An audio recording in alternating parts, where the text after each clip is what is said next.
بسم اللہ الرحمن الرحیم والصلاة علی النبی الکریم وعلی آلہ وصحبہ اجمعین۔ نماز کے فرائض، کل نماز کی فضیلت عرض کی تھی۔ نماز کے فرائض 13 ہیں۔ باہر والوں کو شرائط کہتے ہیں اور اندر والوں کو ارکان کہتے ہیں۔ شرط نہیں ہوگی تو نماز نہیں ہوگی، ایسے ہی رکن نہیں ہوگا تو نماز نہیں ہوگی۔ شرطوں میں سب سے پہلے جگہ جسم کا پاک ہونا، جو انسانی جسم ہے نجاست غلیظہ سے بھی اور نجاست خفیفہ سے بھی، یعنی سخت گاڑی نجاست سے بھی اور ایسی نجاست جس کے اندر کچھ اختلاف ہے اس سے بھی، اور پھر حد سے اکبر سے بھی، حد سے اصغر سے بھی، یعنی نہ اس کو وضو کی اس پر لازم ہو نہ غسل لازم ہو،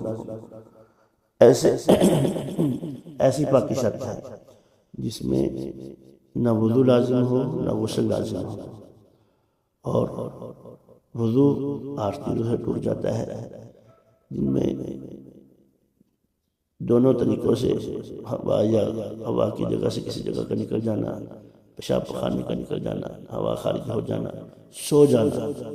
ہمارے ہاں یہ آدمی سو جاتا ہے، ٹیک لگا کے بیٹھا ہوتا ہے، نیند لگا جاتی ہے، گرمی کا موسم ہے، ہلکا ہلکا پنکھا چلا، ٹیک لگا لی، سو گئے، پھر فوراً آنکھ کھل گئی، اوہو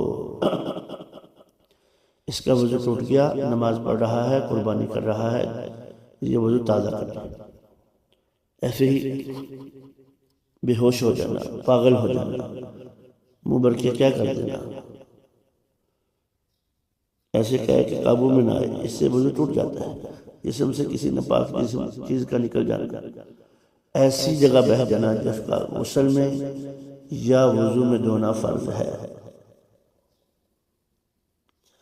ایسے ناپاکی جسم پر لگی ہوئی ہے، اور پھر بعض دفعہ زخم سے کیل نکل آتا ہے، وہ باریک سا سفید رنگ کا ہوتا ہے، اس کو کیل کہتے ہیں۔ اگر اس کے بعد وہ پیپ بھی ہے تو وہ بلا اشکال ٹوٹ گیا ہے، اور بعض دفعہ صرف وہ نکلتا ہے، کیل نکلتا ہے، تو جب تک پانی بہے گا اس سے وضو نہیں ٹوٹے گا۔ پھر اس کے ساتھ